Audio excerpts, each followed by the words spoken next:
Assalamualaikum warahmatullahi wabarakatuh. Nama saya Sylvia Ramadhani dengan NIM 19030461. Baiklah, saya akan menjelaskan tentang bisnis internasional terhadap pemasaran internasional. Pemasaran adalah proses perencanaan dan mengeksekusi konsep harga, promosi, dan distribusi ide, barang dan layanan untuk membuat pertukaran yang memenuhi tujuan individu dan organisasi. Pemasaran internasional yaitu pemasaran yang kegiatan operasinya melewati batas-batas lebih dari satu negeri. Untuk mendapatkan perusahaan internasional tidaklah begitu saja, melainkan ada beberapa tahap. Yang pertama, no-reference marketing, yaitu perusahaan sudah berhubungan dengan dunia internasional tetapi bukan karena inisiatif atau belum ada usaha sendiri. Yang kedua, infrequent foreign marketing, yaitu perusahaan mulai memasarkan sendiri ke pasar luar negeri tetapi hanya mempunyai suplai produksi. Yang ketiga, regular foreign marketing, yaitu produsen sudah mempunyai rencana untuk memasarkan produknya ke pasar asing.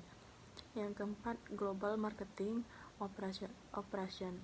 Pada press ini, produsen benar-benar telah terlihat dengan dunia internasional secara global. Yang kedua, bisnis internasional terhadap operasi internasional.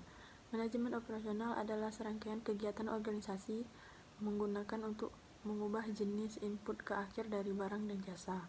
Manajemen operasi internasional melakukan transformasi yang berhubungan dengan kegiatan perusahaan internasional. Kompleksitas dalam manajemen operasi internasional meliputi sumber daya, yaitu resource, yang kedua location, dan logistik.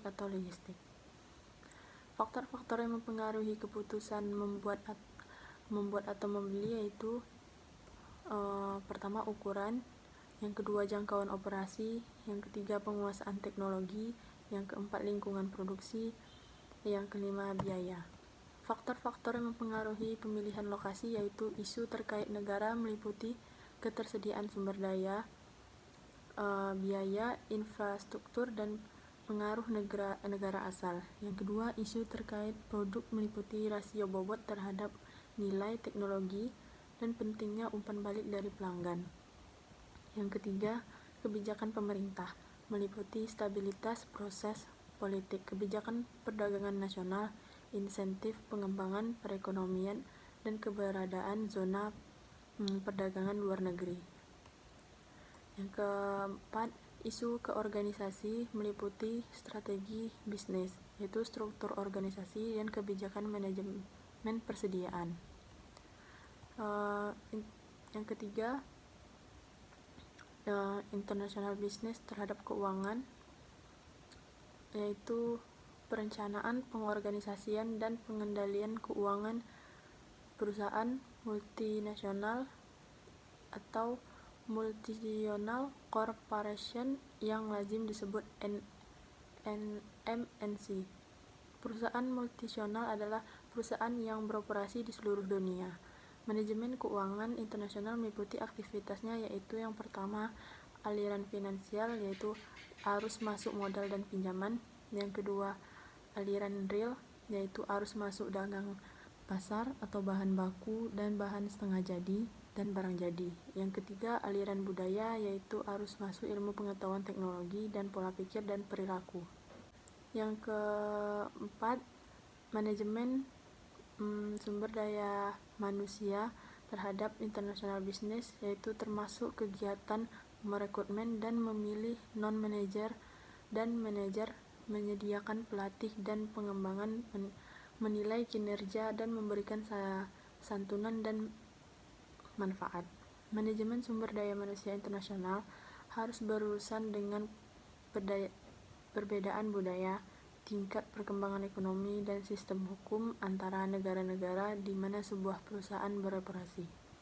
Untuk dapat beroperasi dengan berhasil, sebuah perusahaan global membutuhkan tim manajer yang secara kolektif memiliki keahlian dalam pengetahuan berikut. Yang pertama, lini produk perusahaan, yaitu manajer produk harus menyadari faktor-faktor seperti teknik manufaktur dan manufaktur terbaru, peluang penelitian dan pengembangan, dan strategi pesaing.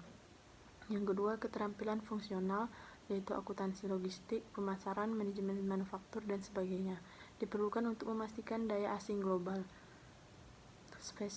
Spesialis fungsional berusaha menangkap global ekonomi, skala, dan sinergi pada bidang keuangan, pemasaran, dan kegiatan produksi.